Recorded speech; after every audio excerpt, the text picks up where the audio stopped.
I think that madness would follow anybody who tried to keep the schedule of an Indian ashram in their normal life living in New Jersey. You know, like first of all, you would become an obnoxious human being, you know, if you were trying to do that. And secondly, it's impossible. I mean, you know, the whole point of spiritual retreat is that everything else is stripped away, and you are only focusing on your soul and your soul's journey, and you're surrounded by fellow pilgrims, and everybody's in this current, and they're helping each other, and they're pulling each other along, and, you know, even what you're eating, you know, the diet at the ashram was completely contingent on making you as healthy as possible so that you could do the yoga and you could sit there in silence and you could do the meditation and you wouldn't be sick. You know, I can't do that, you know, for myself in my own life, and I don't try to. And one of the things that I realized when I was at the ashram was I saw a lot of people who had been living in spiritual communities for 20 or 30 years, and while some of them I felt like it really was their life's path, that they were meant to be contemplatives, you know,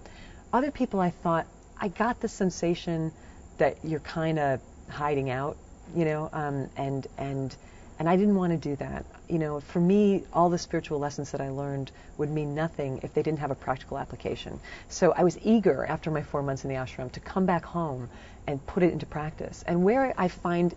that I mostly use it is in trying to arrange my life so that it is as unstressful as possible, which is not easy. I actually think that's an enormous challenge, especially on the East Coast of America in 2007, you know, and so I push every day against that. I push every single day against the forces that say you have to go faster, you have to be more effective, you have to be more productive, you have to constantly outdo yourself, you have to constantly outdo your neighbor, you have to get there 10 minutes early, you know, all of this stuff that creates an incredibly productive society, but also a very neurotic one, you know. And so now I just have this new policies toward my life. Like, I will not race you anymore to try to beat the yellow light at the traffic intersection. I will not accelerate when I see the yellow light. I slow down and I say, look, I've got the 2 minutes in my life that I can spare to not have a car accident. You know, like, I'll say no to things that I used to instinctively say yes to, invitations that are wonderful and inviting, but I know will actually make me more tired the next day, you know, more stressed. It's like protecting this wonderful little match that I lit in India, and I feel like my job now is to kind of cup my hand around it